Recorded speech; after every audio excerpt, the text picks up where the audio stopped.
வணக்கம், நான் உங்கள் மோகனா. செவ்வாய்க்கிழமை 5/8/2025 தினத்தைந்தி. வாங்க சினிமா செய்திக்குள்ள போகலாம். சலூனுக்கு எதுக்கு வரீங்கப்பா? ரசிகர்களிடம் ஆதங்கப்பட்ட தமன்னா.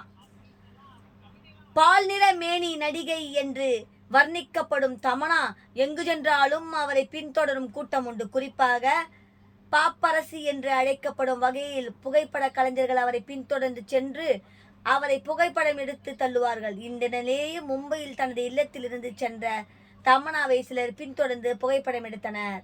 அப்போது தமன்னா ஒரு சலூன் கடைக்குள் சென்றார். அங்கு சிலர் நுழையவே கடுப்பான தமன்னா, சலூனுக்கு எதுக்கு வரீங்கப்பா, ஏன் இப்படி பண்றீங்க என்று ஆதங்கப்பட்டார். இதையடுத்து அங்கிருந்த பாதுகாவலர்கள் அவர்களை வெளியேற்றினர். இதனால் தமன்னா கடுமையான அப்செட் அடைந்தாராம். இங்க பாருங்க.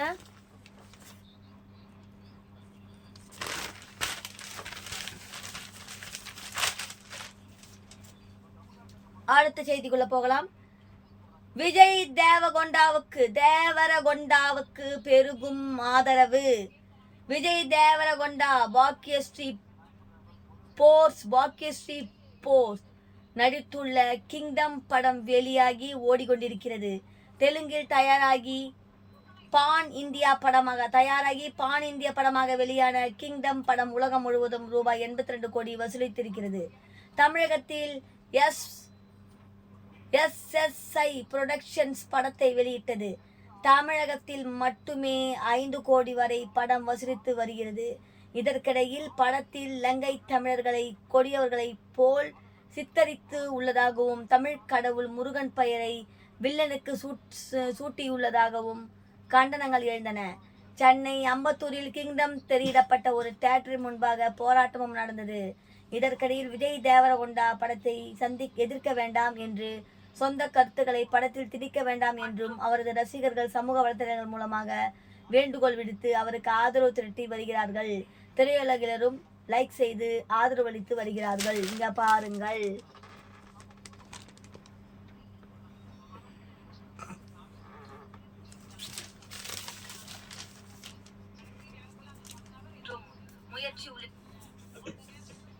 இன்று முதல் தேஜஸ் எக்ஸ்பிரஸ் ரயில் எழும்பூரில் இருந்து புறப்படும். சென்னை ஆகஸ்ட் 5 ரயில்வே வெளியிட்டுள்ள செய்தி. அடுத்த செய்தியை பார்க்கலாம். சினிமா விமர்சனம். சரண்டர். சட்டமன்ற தேர்தல் நடக்க ஒரு வாரமே இருக்கும் சூழலில் சென்னையில் உள்ள ஒரு போலீஸ் நிலையத்தில் சரண்டர் செய்யப்பட்ட கைத்துப்பாக்கி காணாமல் போகிறது. அந்த பழி போலீஸ்காரர் மீது லால் மீது விழுகிறது. அதே வேளை வாக்காளர்களுக்கு முறைகேடாக பணம் பட்டுவாடா செய்ய உள்ளூர்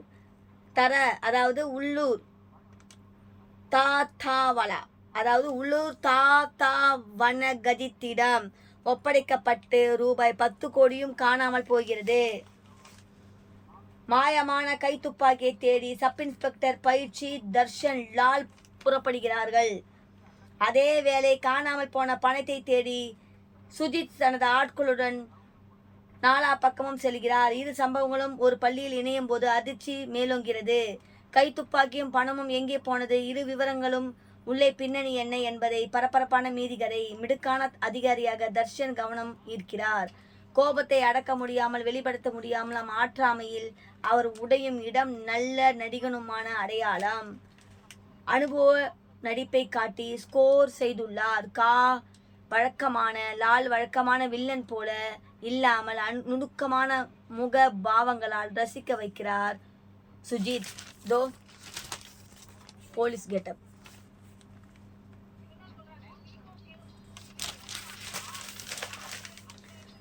தினிக்குமார், ஆரோல் சங்கர், ரம்யா ராமகிருஷ்ணன், ஸ்கந்தரேஸ்வரன், கௌஷிக், மன்சூர் அலிகான் உள்ளிட்டோர் நடிப்பில் பொறுப்பு தெரிகிறது. முனிஷ்காந்த் மற்றும் அவரது சகாக்களின் காமெடிகள் ஒட்டவில்லை.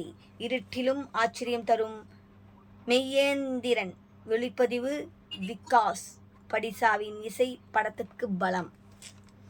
காவல்துறையில் நடைபெறும் சில தவறுகளை பட்டவர்த்தனமாக காட்டுகிறோம் என்ற பெயரில் காவல்துறை அரசியல்வாதிகளின் கைபாவையாக காட்டியது ஏற்புடையதா? காவல்துறை மீது காட்டம் ஏன்? யாருமே யூகிக்க முடியாத கதைகளத்தில் விறுவிறுப்பான த்ரில்கள் கதையை கொடுத்து ஆச்சரியம் தருகிறார் இயக்குனர் கௌதமன் கணபதி. சரண்டர், வேறு வழி இல்லை. அடுத்ததை பார்க்கலாம். நடிகைகளிடம் வயது குறித்து பேசாதீர்கள், மாளவிகா மேனன் காட்டம். தென்னிந்திய சினிமாவின் முன்னணி நடிகையான மாளவிகா மேனன், மேனன் தற்போது மலையாளத்தில் ஹிருதயபூர்வம் படத்தில் மோகன்லால் அவர்களுக்கு ஜோடியாக நடிக்கிறார். 54 வயதுடைய மோகன்லால் அவர்களுக்கு 32 வயதான மாளவிகா மோகனன் ஜோடியாக என்றெல்லாம் தொடர்ந்து விமர்சனம் எழுதப்பட்டு வருகிறது. இந்த விமர்சனங்களுக்கு மாளவிகா மோகனன் பதிலடி கொடுத்துள்ளார். நடிகைகளிடம் வயது வித்தியாசம் குறித்தோ முதலில் பேசவே கூடாது.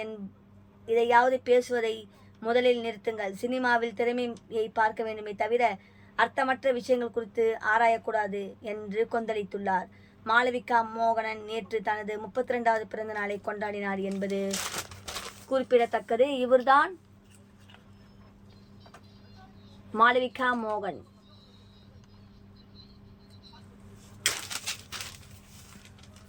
அடுத்த செய்தியை பார்க்கலாம். சினிமா தொழிலாளர்கள் இன்று முதல் வேலை நிறுத்தம், படப்பிடிப்பு பணிகள் பாதிக்க வாய்ப்பு. தெலுங்கு சினிமா தொழிலாளர்களுக்கு 3 வருடங்களுக்கு ஒருமுறை சம்பளம் பற்றி அமைக்கப்பட்டு வருகிறது. ஆனால் கடந்த 4 வருடங்களாக தெலுங்கு சினிமா தொழிலாளர்களுக்கு ஊதியம் மாற்றி அமைக்கப்படவில்லை என்று கூறப்படுகிறது. இதனால் ஊதிய உயர்வு கோரி 24 அமைப்புகளை கொண்ட தெலுங்கு திரைப்பட தொழிலாளர் கூட்டமைப்பினர் வேலைநிறுத்த போராட்டத்தில் ஈடுபட போவதாக அறிவித்தார். தங்கள் கோரிக்கைக்கு தயாரிப்பாளர்கள் சங்கம் பதிலளிக்காத நிலையில் இன்று செவ்வாய்க்கிழமை முதல் போராட்டத்தில் ஈடுபடுவதாகவும் ஊதிய உயர்வு தொகை முடிவுக்கு வரும் வரை படப்பிடிப்புகளில் பங்கேற்க மாட்டோம் என்றும் திரைப்பட தொழிலாளர் கூட்டமைப்பின் நிர்வாகிகள் குழு தெரிவித்துள்ளது. 30% உயர்வு சம்பளத்தை விரைவில் வழங்க வேண்டும் என்று, சம்பள உயர்வு வழங்கப்படும் பின்னரே படப்பிடிப்பில் பங்கேற்போம் என்று கூட்டமைப்பு நிர்வாகிகள் தெரிவித்துள்ளனர். இது தெலுங்கு சினிமாவில் பரபரப்பை ஏற்படுத்தியுள்ளது. வாங்க அடுத்த செய்தியை பார்க்கலாம். திருமணத்தால் பாதிக்கப்பட்டேனா பார்வதி நாயர் சொல்லியிருக்கிறார். உத்தம வில்லன் நிமிர், என்னை அறிந்தால், தீகோட் உள்ளிட்ட படங்களில் நடித்தவர் பார்வதி நாயர். கடைசியாக மிஸ்டர் ராணி என்ற கன்னட படத்தில் நடித்திருந்தார். அதன் பிறகு அர்ஷித் என்பவரை திருமணம் செய்து கொண்ட பார்வதி நாயர் அதன் பிறகு பெரிய அளவில் படங்கள் நடிக்கவில்லை. இதற்கிடையில் பார்வதி நாயரின் சினிமா வாழ்க்கை திருமணத்தால் முடிவுக்கு வந்துவிட்டது என்றும் கணவர் அவரை நடிக்க விடுவதில்லை என்றும் தகவல்கள் வெளியானது. இதுவரை இதனை மறந்துள்ள பார்வதி நாயர் அவர்கள், நான் இருக்கிறேன் என்று அனைவருக்கும் சொல்ல விரும்புகிறேன். திருமணத்திற்கு பிறகு நடிகைகள் மறந்து விடுகிறார்கள் என்ற கருத்தை உடைக்க விரும்புகிறேன். அர்ஷித் என்னை ஒருபோதும் நடிப்பை நிறுத்த சொல்ல மாட்டார் என்பதற்கு எனக்கு தெரியும். உண்மையில் நான் அர்ஷித்தை மறந்ததற்கான காரணம் அதுதான். விரைவில் நல்ல தகவல் சொல்லுவேன் என்றார். அடுத்த செய்தியை பார்க்கலாம். நடிகராக களமிறங்கும் எச் ராஜா.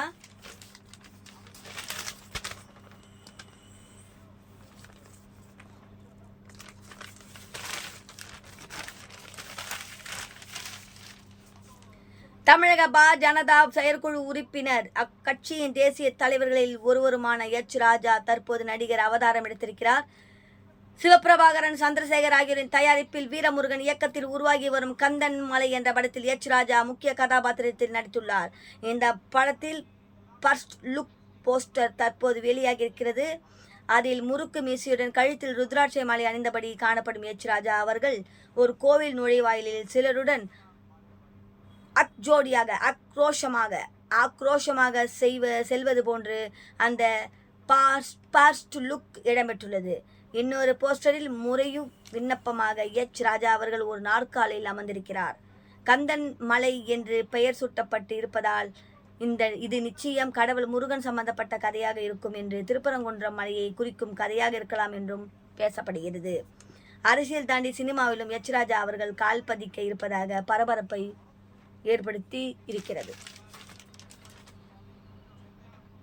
அடுத்த செய்தியை பார்க்கலாம். தனுஷ் அவர்கள் கடும் எதிர்ப்பு.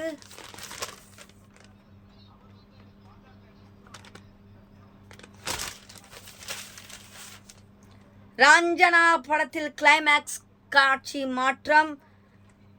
2013ஆம் ஆண்டில் ஆனந்த் எல் ராய் இயக்கத்தில் தனுஷ் அவர்கள் இந்தியில் நடித்த முதல் படம் ராஞ்சனா. இந்த படம் அம்பிகாபதி என்ற பெயரில் வெளியாகியுள்ளது. இந்த படம் 12 ஆண்டுகளுக்கு பிறகு மீண்டும் ரிலீஸ் செய்யப்பட்டுள்ளது.